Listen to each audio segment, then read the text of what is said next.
Совместным действием. Poutine remet au centre de l'attention la menace nucléaire, à un moment où la guerre en Ukraine continue de faire pression sur Moscou.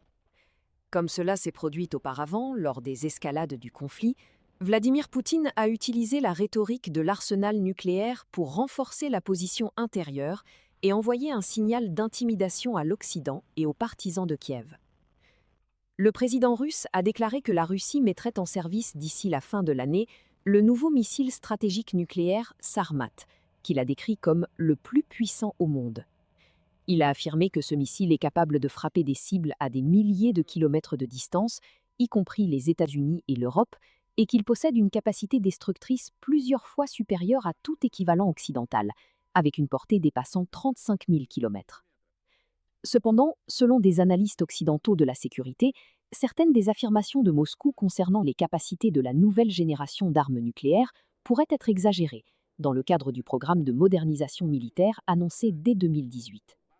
Il rappelle également que le missile Sarmat a rencontré des problèmes lors de tests précédents, y compris un échec rapporté en 2024.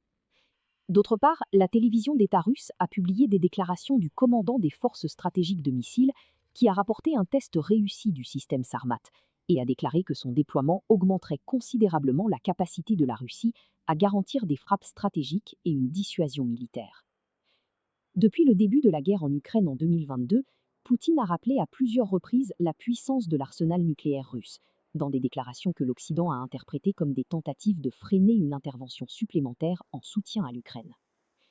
Pendant ce temps, le président ukrainien Volodymyr Zelensky a déclaré que l'Ukraine se trouvait dans l'une de ses positions les plus fortes des dernières années et a annoncé la création d'une coalition internationale pour la défense contre les missiles balistiques, après une réunion avec des conseillers en sécurité de 13 pays européens. Nous devons atteindre l'objectif principal, qui est aussi notre objectif commun et duquel nous ne nous retirerons pas. Nous ne céderons ni notre terre ni notre souveraineté, a déclaré Zelensky.